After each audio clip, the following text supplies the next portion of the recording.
ज्यांना आपण युगपुरुष म्हणतो असे ते सेनापती आणि आमच्या सगळ्यांचे सदैव नेते छत्रपती शिवाजी महाराजांनी पण राजकारण केलं. छत्रपती शिवाजी महाराजांकडून प्रेरणा घेऊन आम्ही राजकारण करतो. पण छत्रपती शिवाजी महाराजांनी कधी सुडाचं राजकारण केलं नाही. सगळ्यांना एकत्र घेऊन त्याने महाराष्ट्र राज्य हिंदवी स्वराज्य स्थापन केलं. छत्रपती शिवाजी महाराजांनी कधी बडेजाव केला नाही. छत्रपती शिवाजी महाराजांच्या राज्यात सुद्धा लोकशाही होती. जरी त्या काळात निवडणुका नसल्या, निवडणूक आयोग नसला, गृहमंत्री नसला, तरी लोकशाही होती, ज्याला आम्ही शिवशाही म्हणतो. आता जे छत्रपती शिवाजी महाराजांचा सन्मान करायला रायगडावर गेलेले आहेत, त्यांनी छत्रपती शिवाजी महाराजांचा इतिहास समजून घेतला पाहिजे. सगळ्यांनीच, मी त्यांनी असं नाही, आम्ही सगळ्यांनीच, आणि त्यानुसार आचरण केलं पाहिजे. निवडणुका आल्या की आम्ही छत्रपतींच्या मार्गाने जाणार, छत्रपतीवरती विश्वास ठेवणार, ही निवडणूक आल्यावर आपण सांगतो. पण छत्रपतींनी राज्यकारभाराची जी आचारसंहिता निर्माण केली, त्याच्यावरती, त्या पावलावरती पाऊल ठेवून आज कोणतंही राज्य, दिल्लीचं असेल किंवा महाराष्ट्राचं असेल, हे चाललं नाही. छत्रपतींच्या राज्यामध्ये खून बलात्कार करणाऱ्यांना कठोर शिक्षा होत होती. आज बीडमध्ये काय आहे, परभणीत काय चाललंय? भ्रष्टाचाऱ्यांना, बँक लुटणाऱ्यांना या छत्रपतींच्या राज्याचं नाव घेणाऱ्यांच्या राज्यामध्ये अभय आहे. जनतेचा पैसा खुलेआम लुटला जातो. धार्मिक कार्य आणि धर्माचे उत्सव छत्रपतींच्या राज्यातही चाललेच. ते हिंदवी स्वराज्य संस्थापक होते, पण त्यांनी त्याच्यामुळे मतं मागितली नाहीत त्यासाठी. असो, आज छत्रपतींच्या स्मरणाचा दिवस आहे. त्यांचं आम्ही सदैव स्मरण करतो, रोजच स्मरण करतो, एका दिवशी करत नाही. आणि आमचा जो पक्ष आहे शिवसेना, हा छत्रपती शिवाजी महाराजांच्या प्रेरणेतूनच स्थापन झाला. महाराष्ट्रामध्ये जागोजाग ज्या शिवजयंत्या आम्ही साजऱ्या करतो, ती सुरुवात तर शिवसेनेने केलेली आहे, हिंदुहृदय सम्राट बाळासाहेबांनी केलेली आहे. म्हणजे प्रत्येक शाखेची शिवजयंती, प्रत्येक मंडळाची शिवजयंती हे लोकमान्य टिळकांनंतर मोठ्या प्रमाणात जर कोणी केला असेल तर ते हिंदुहृदय सम्राट शिवसेना प्रमुख बाळासाहेब ठाकरेंनी केलं. पण या राज्यामध्ये छत्रपतींचा पुतळा उद्ध्वस्त झाला मालवणच्या किनाऱ्यावर. या राज्यामध्ये छत्रपतींचा विचार उद्ध्वस्त झाला राज्यकर्त्यांकडून. आणि ह्या राज्यामध्ये छत्रपतींना जी अपेक्षित भूमिका होती, ती आज त्या दिशेने कोणी जाताना दिसत नाही, हे दुर्दैव आहे. मालवणचा पुतळा तुम्ही उल्लेख केला. मालवणच्या पुतळ्याची पायाभरणी होतीये. मंत्री नितेश राणे मोठी मिरवणूक त्याची काढणार आहे. चांगलं आहे ना, आनंद आहे. छत्रपती शिवाजी महाराजांची मिरवणूक ही प्रत्येक ठिकाणी निघायलाच पाहिजे. जगात सुद्धा निघते, अमेरिकेत पण निघते, कॅनडात निघते, इंग्लंडमध्ये निघते. त्यासाठी कोणी इथून जायची गरज नसते, लोक उत्स्फूर्तपणे काढतात. पण ज्या पद्धतीने पुतळ्यात भ्रष्टाचार झाला लाखो रुपयांचा, आणि तो भ्रष्टाचार करणारे हेच लोक होते, ते आज मिरवणुका काढतायत.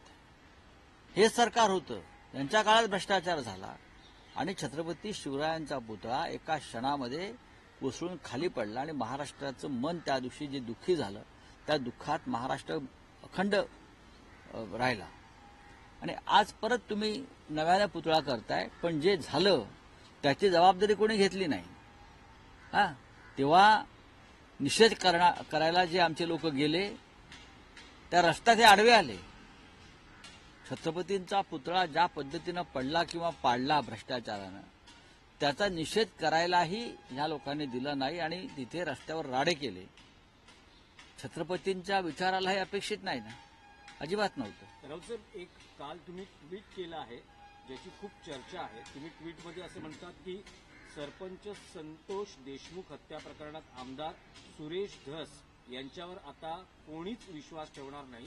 धस हे भाजप परंपरेस जागले. वापरा आणि फेका, वापरा आणि सौदा करा. बावनकुळे यांच्या घरी नक्की काय डील झाले, काय नक्कीच म्हणायचंय तुम्हाला? बघा, डील झाल्याशिवाय सुरेश धस ज्या वेगानं पुढे गेले, ज्या वेगानं त्यांनी आका आणि आकाच्या आकावर हल्ले केले, ज्या पद्धतीनं त्यांनी काही कागद काही पुरावे पुढे आणले आणि अचानक ब्रेक लागला. आपण कोणाला भेटायला जातोय आणि आपण कोणासाठी भेटतोय, आपण कालपर्यंत कोणासाठी लढत होतो, याचं भान त्यांनी ठेवायला पाहिजे होतं. त्यांनी ठेवलं नाही. पण मी आधी सांगितलं की मला एका प्रमुख माणसानं आधीच सांगितलं, सुरेश धस माघार घेतील. त्यांची ती परंपरा आहे. एखादं मोठं डील ते पदरात पाडून घेतील आणि त्यानंतर ते शांत बसतील. तसंच झालेलं. आता मी कॅमेऱ्यासमोर बोलणं मला आता योग्य वाटत नाही, पण एक फार मोठं डील झालेलं आहे. नाही, पण राऊतसाहेब, हे डील राजकीय आहे की आर्थिक आहे? दोन्ही आहेत. हे दोन्ही आहेत. आणि मी खरोखर त्या संदर्भात या लढ्यात जे उतरलेले आहेत, मग सुप्रियाताई सुळे असतील, जितेंद्र आव्हाड असतील, अंजली दमानी असतील, त्यांच्याशी मी या विषयावर बोलेन आणि मग आपल्यापर्यंत येईन. नाही, पण राऊतसाहेब, धस असं म्हणाले की या सगळ्या प्रकरणात त्यांना ट्रॅप करायचा प्रयत्न कोणी झाला. केला ट्रॅप? त्यांचं असं म्हणणं आहे की ते अर्धा ते पाऊण तास भेटले, पण बावनकुळेंनी सांगितलं की 4.5 तास भेटले. आपण त्यामुळे हा सगळा गोंधळ निर्माण असं आहे की मग बावनकुळे त्यांचे बॉस आहेत ना, ते म्हणतात. देवेंद्र फडणवीस आणि बावनकुळे त्यांचे बॉस आहेत. मग त्यांच्या बॉसनीच त्यांना ट्रॅपमध्ये पकडलं का? मुळात इतकं मोठं प्रकरण सुरू असताना त्यांनी ह्या विषयावर कोणाला भेटण्यासाठी जावं, हे पूर्णपणे निराधार आणि चुकीचं आहे. ट्रॅपमध्ये कोण पकडतं कशाला आणि का पकडतील ट्रॅपमध्ये?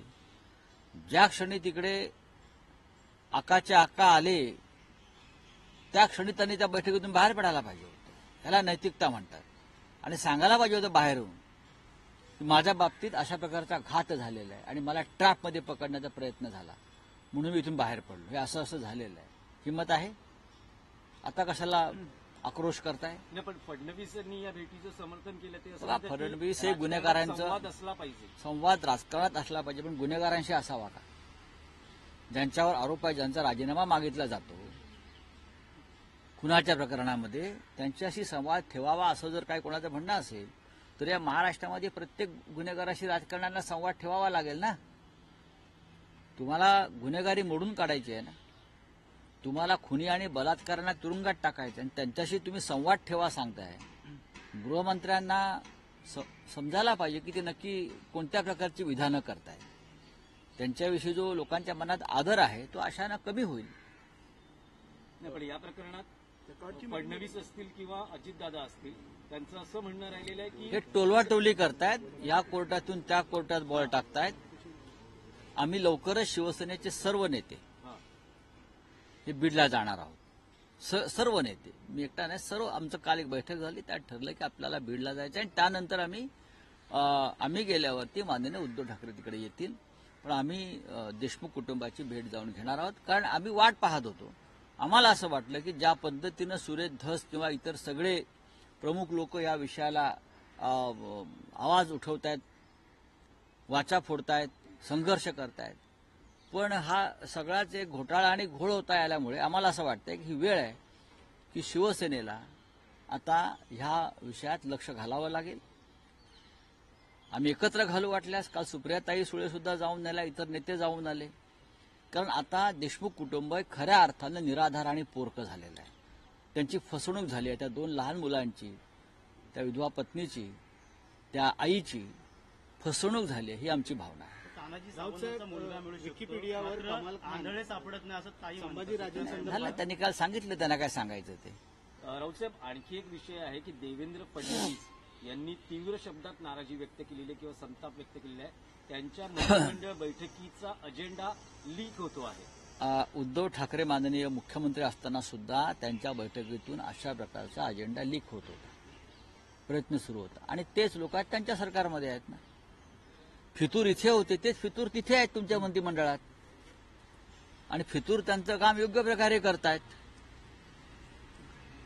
आधीच्या राज्यामध्ये सुद्धा ह्याच लोकांनी हेच उद्योग केले आणि आता सुद्धा फडणवीसांच्या सरकारमध्ये तेच फितूर सन्मानाची पदं घेऊन बसलेले आहेत आणि ती त्यांची भूमिका योग्य प्रकारे वठवतात. बोलिये. काल एकनाथ शिंदेंनी भाषण केलं त्यांच्या कार्यक्रमामध्ये. ते म्हटले की विधानसभा झाकी थी, अभी महापालिका बाकी है, पराभव आम्ही ठाकरेंच्या शिवसेनेचा करणार ठीक आहे, पाहू ना आपण पाहू. विधानसभेमध्ये त्यांनी ज्या पद्धतीनं निवडणूक आयोग पैसा यंत्रणेचा वापर केला त्याच्यामुळे ती झाकी आहे. याच्यापेक्षा वेगळं त्यांनी काय आणलंय का यंत्रणा पाहावं लागेल. शिंदेचं आणखी एक महत्वाचं विधान आहे. ते असं म्हणतात की उद्धव ठाकरे मुख्यमंत्री झाले नसते तर शिवसेना फुटली नसती. काँग्रेसच्या दावणीला बांधलेला धनुष्यबाण वाचवण्यासाठी आम्ही उठाव केला. मग तुम्ही ज्यांच्या दावणीला धनुष्यबाण आता बांधलेला आहे चोरलेला, ते काय योग्य आहे का? रोज उठून तुम्ही दिल्लीला उठाबशा काढताय, रोज उठून तुम्ही दिल्लीला ज्या उठाबशा काढताय त्या बाळासाहेब ठाकरेंना माननीय शिवसेना प्रमुखांना मान्य आहेत का? त्यांना आत्मचिंतनाची गरज आहे. त्यांना जर आत्मचिंतनाला कुठे जायचं असेल तर कामाख्य मंदिरामध्ये असेल किंवा अन्य कुठे जायचं असेल त्यांनी जावं आणि आत्मचिंतन करावं. आपण जी शिवसेनेबाबत म्हणजे मूळ शिवसेनेबाबत जी विधानं करतोय त्यात किती तथ्य आणि सत्य आहे. काँग्रेसच्या दावणीला शिवसेना कधीच कोणी बांधली नाही. भारतीय जनता पक्षानं ज्या पक्ष आज ते बसल्यात ज्यांच्याबरोबर त्यांनी शब्द पाळला नाही, त्यांनी बेईमानी केली आणि त्या निर्णयामध्ये स्वतः एकनाथ शिंदे हे सहभागी होते. हा सामुदायिक निर्णय होता. एकनाथ शिंदे हे त्या सर्व निर्णयामध्ये आमच्याबरोबर हजर होते आणि त्यांनी कधी विरोध केला नाही. त्यांचं मत फक्त त्यांना कोणतं खातं मिळत आहे ह्याच्यावरच होतं. त्यांना मुख्यमंत्री व्हायची इच्छा होती. त्यावेळेला महाविकास आघाडीच्या प्रमुख नेत्याने सांगितलं की एकनाथ शिंदे फार ज्युनियर आहेत, त्यांच्या हाताखाली आम्ही काम करणार नाही. म्हणून एकनाथ शिंदे यांच्या बाबतीत विचार होऊ शकला नाही. हे मी वारंवार सांगितलेलं आहे. आणि महाविकास आघाडी तयार करून आपल्याला हे सरकार बनवावं लागेल ही भूमिका एकनाथ शिंदे यांची होतीच. नाही, पण राऊतसाहेब तुम्ही जे आता म्हणताय त्यानुसार जर महाविकास आघाडी सरकार स्थापन करताना उद्धव ठाकरे किंवा शिवसेनेची अशी भूमिका होती की एकनाथ शिंदे हे मुख्यमंत्री पदाचे उमेदवार होते शिवसेनेचे. प्रश्न असा आहे की एकनाथ शिंदे विधिमंडळ पक्षाचे नेते झालेच होते ना, पण महाविकास आघाडी आज जे त्यांच्यावर बसलेले आहेत अजित पवार व त्यांचे इतर सहकारी ज्यांनी त्यांचा परवा सत्कार केला दिल्लीमध्ये महादजी शिंदे पुरस्कार देऊन, ते स्वतः ज्येष्ठ नेते शरद पवार, या सगळ्यांची भूमिका होती. एकनाथ शिंदे चालणारच नाहीत, आम्हाला फारच ज्युनियर आहे, त्यांच्या हाताखाली आमचे लोक वरिष्ठ काम करणार नाहीत. म्हणजे स्वतः शरद पवार यांनी उद्धव ठाकरेंना हे सांगितलं, तुम्हाला सांगितलं की आम्हाला एकनाथ शिंदे हे मुख्यमंत्री पद उमेदवार नको. होय, यात लपवायचं काय? तसं नसतं तर विधिमंडळ पक्षाच्या नेतेपदी माननीय उद्धव ठाकरे साहेबांनी एकनाथ शिंदेची निवड होऊच दिली नसती ना. जर भारतीय जनता पक्षाबरोबर राज्य निर्माण झालं असतं, भारतीय जनता पक्षावर, मी काय म्हणतो ऐकून घ्या, त्याने जर शब्द पाळला असता आमचा 50-50चा, तर शिंदेच तेव्हा मुख्यमंत्री झाले असते. प्रश्नच येत नव्हता दुसरं कोणाचं नाव असण्याचा किंवा दुसरं कोणाला पुढे आणण्याचा. उद्धव ठाकरे त्या बाबतीमध्ये अत्यंत प्रामाणिक आहेत. त्यांनी एकनाथ शिंदे यांना विधिमंडळ पक्षाचं नेतं केलं, तिथेच त्यांना तो एक सिग्नल असतो तो दिलेला आहे. पण भारतीय जनता पक्षाने शब्द पाळला नाही म्हणून एकनाथ शिंदे मुख्यमंत्री झाला नाही. आणि काल ज्यांनी त्यांचा सत्कार केला माननीय पवार साहेबांनी आणि अजित पवार वगैरे सगळे, त्यांनी महाविकास आघाडीमध्ये त्यांना मुख्यमंत्री होऊ दिलं नाही. आम्ही यांच्यावर काम करणार नाही. नंतर बघा, नंतर जे काय घडामोडी घडत असतात, तडजोडी घडत असतात, त्या पुढल्या गोष्टी. पण आम्ही या सगळ्या गोष्टीवरती आता पाणी सोडलेलं आहे. धन्यवाद. बोलिए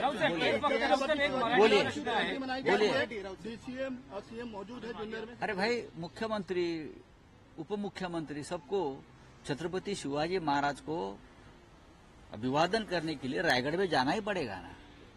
छत्रपति शिवाजी महाराज एक युग पुरुष है, एक योद्धा है. आज महाराष्ट्र उनके नाम से जाना जाता है. तो अगर उनको आज ये है, स्मरण का दिन है, जयंती है, तो आज जाना ही पड़ेगा. पूरा महाराष्ट्र हमेशा उनके विचारों की प्रेरणा लेकर लड़ता है.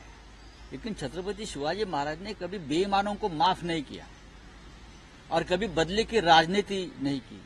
यह उनका सूत्र था, तो उसने काम किया, राज्य किया है, ये सूत्र था। बदले की राजनीति नहीं की और कभी बेईमानों को माफ नहीं किया। Thank you.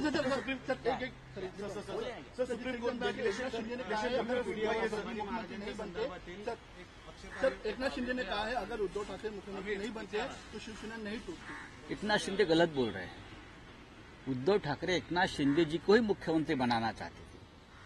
Bharatiya Janata party के साथ हमारा अलायंस था। भारतीय जनता पार्टी के साथ हमारा जो एग्रीमेंट था, पावर शेयरिंग 50-50, उसमें 2.5 साल का मुख्यमंत्री पद शिवसेना को देने का वादा किया था। और इसीलिए एकनाथ शिंदे को चुनाव होने के बाद, रिजल्ट आने के बाद असेंबली में लीडर बनाया था पार्लियामेंट्री पार्टी का। अगर बीजेपी ने अपना वादा पूरा कर लिया होता तो एकनाथ शिंदे मुख्यमंत्री बनते। जब महाविकास आघाड़ी की सरकार बनी तब शरद पवार साहब से लेकर अजित पवार तक कांग्रेस से बड़े बड़े नेताओं ने खुले मीटिंग में विरोध किया एकनाथ शिंदे को। हमने जब नाम सामने प्रस्ताव रखा, यह हमारे पार्टी के लीडर है विधानसभा में, तो विरोध किया कि ये बहुत जूनियर आदमी है, हम उनके साथ काम नहीं कर सकते। एकनाथ शिंदे सरासर झूठ बोल रहे हैं। सर भीड़ जाने वाले सर